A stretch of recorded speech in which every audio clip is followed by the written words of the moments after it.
the cabinet secretary, the principal secretaries, those at NCPB culpable, then we have a duty and an obligation to the country to hold them to account. Otherwise, Honorable Speaker, as things stand now, the Honorable Jack Wamboka has completely failed, Honorable Speaker. This motion, Honorable Speaker, finally seeks to remove the CS on grounds that there are serious reasons to believe that the Cabinet Secretary has committed a crime under national law. Honorable Speaker, this ground requires the Honorable Jack Wamboka to have attached evidence of conviction or judgment made against the accused person. He has failed to do so. In fact, he has gone to great lengths, Honorable Speaker, to quote cases that, as somebody, I think is Honorable Owen Bayer, pointed out, cases that we considered at the point the House vetted the Honorable Mithika Linturi as Cabinet Secretary and approved. Therefore, Honorable Speaker, as the Honorable Owen Bayer was alluding to, that is a matter that is already spent. The Honorable Jack Wamboka therefore cannot take the House back to relook into those cases. And may I remind him, when the Honorable CS appeared before the committee, he said he had 32 court cases that he was battling with, some civil, and he was dealing with them. And the committee, including the member for Bumula, approved the Cabinet Secretary to serve as Cabinet Secretary. How then do you retract your own steps or call the House to retract our own steps, Honorable Speaker? Honorable Speaker, allow me to conclude by just saying, Honorable Speaker, that the mover of this motion, as courageous as he thought he was, he has completely failed the House. He has failed to show us the precision with the law that he ought to show in line with the Constitution and the standing orders. I have spoken to the probate value of the evidence he has adduced that is not there. The grounds, as I said, Honorable Speaker, are particularly not particularized in line with our standing order 64 and 66. And that is why I said he's quoting newspaper articles, which I also said I could quote about chairs of committees and other people who are said to extort people money. And Honorable Speaker, allow me, Honorable Speaker, then to plead with this House to defeat this motion because it will derail the fight against corruption. If we derail the fight against corruption, Honorable Speaker, by using such motions to speak to the gallery, to speak to our voters, to speak about corruption but never acting over corruption, Honorable Speaker. Remember in the 11th Parliament, Honorable Speaker, wind up in a minute. In the State of the Nation address, 200 state officers were declared jobless. But what came out of that political pronouncement, Honorable Speaker? Absolutely nothing.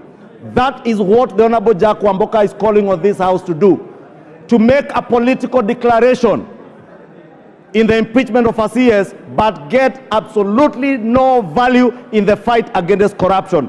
Allow our Committee for Agriculture to expedite its inquiry, find those who are culpable to be charged before courts, allow DCI, EACC to complete their investigations, and call on us. If you find any public officer culpable, we shall be there to support you to impeach anybody who will be found culpable subsequent to credible investigations. But these other political things from newspaper cuttings, my friend Jack Wamboka, falls flat. And I would beg you this early to withdraw this motion to save yourself from the embarrassment, Honorable Jack Wamboka. This is why the Constitution put a very high threshold. Daniel Manduku. Daniel Manduku. Nyaribari Masaba.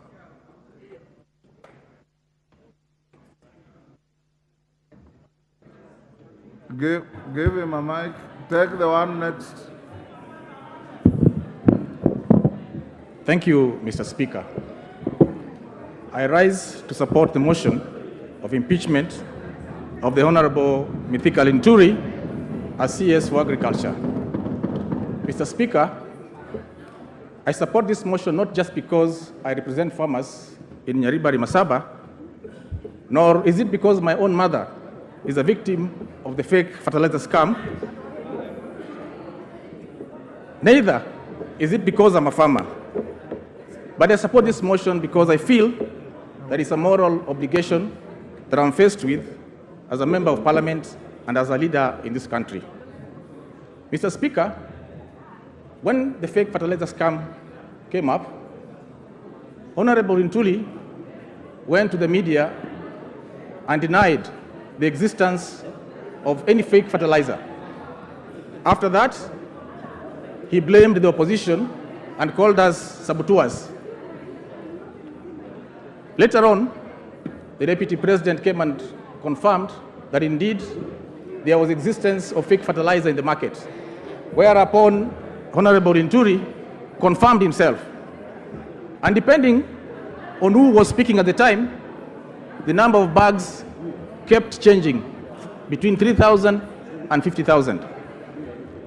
Mr. Speaker, Honorable Ntuli has served in the Ministry of Agriculture for about 2 years.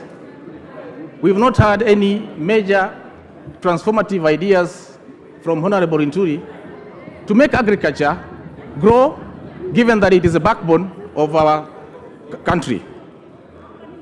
Mr. Speaker, I want to agree with my minority leader that we should not have gotten to this point, given that the President himself, even as late as yesterday, told the nation that he's not here to make popular decisions. We expect the President, now that he has set the standard himself and he has a marking scheme, to take action immediately if this House does not get Mr. Ntuli out. Honorable Speaker, our agriculture sector has faced a serious downturn, and it is time that the President puts somebody who can upturn the sector, given that millions and millions of our people depend on agriculture.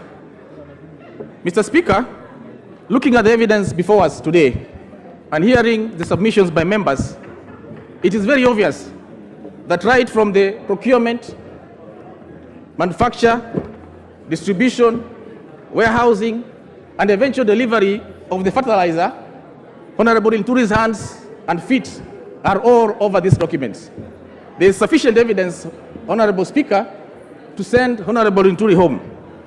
My plea to my friends, especially members of parliament from areas that practice agriculture, is to put aside our party positions and look at this as a critical national agenda and support the removal of Honorable Ntuli as CS for Agriculture on the basis of his incompetence and lack of collective responsibility. Mr. Speaker, if the President wants to know the real saboteur in his cabinet, he should point at Honorable Ntuli. Our farmers, if you get a low yield this year, or your crop fails, point at the face of Honorable Ntuli. To our children who are watching TV today, if your teacher asks you what the definition of incompetence is, tell him it is Honorable Ntuli. Thank you, Mr. Speaker. Rahim Daud. He has been ranked the worst performing just now. Thank you, Mr. Speaker. Mr. Speaker, I oppose this motion. Mr. Speaker, the mover of this motion, Honorable Wamboka, has said very, very passionately and emotionally that he is for the farmers. Mr. Speaker, we are all for the farmers. The whole House is for the farmers. Mr. Speaker, he should lay the blame where it is and not at the feet of the Honorable CS. Mr. Speaker, on our order paper, page 508, he says serious reasons for believing that the Cabinet Secretary has committed a crime under national law. We go to the second one, B, where he says he faces criminal proceedings in relation to 6 pending civil, commercial and family suits. Mr. Speaker, what has his family suits got to do with it, or civil suits? Mr. Speaker, when we were approving, because I was in the appointments committee, where we did with Honorable Opio Wandai and the others, and the minority whip, a majority leader, deputy majority leader, we did the vetting of the CS. And yes, he did say he had those cases. But Mr. Speaker, those cases are in a court of law. So is he now bringing other things which are not related to fertilizer in his pleadings? Mr. Speaker, I think that is completely wrong.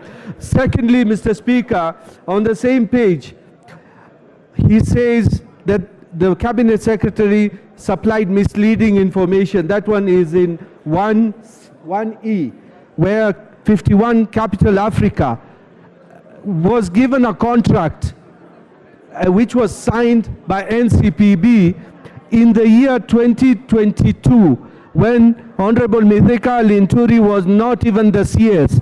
So is he apportioning the blame for what was done in March 2022 to Honorable CS Linturi? I think Honorable Wamboka and some of the members here have got a vendetta against the CS Linturi, because CS Linturi handles more than 100 sagas under his ministry, and he cannot be seen to be supervising each and every saga in his ministry, Mr. Speaker.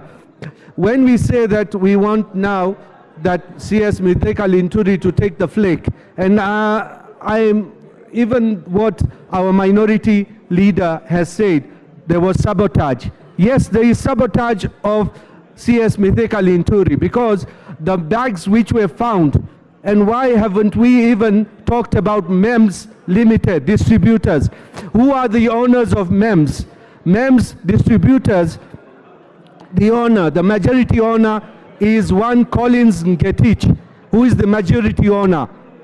And Mr. Speaker, he is the one who had a case with CS Mithika Linturi, a civil case regarding Aticon. Mr. Speaker, when he is on the opposite side of the CS, definitely MEMS distributors are the ones culpable. They are the ones who have put those bad things in the fertilizer bags of KELS. Mr. Speaker, Honorable Wamboka has said the CS tried to call KEL Chemicals Director, Kumar, more than 20 times.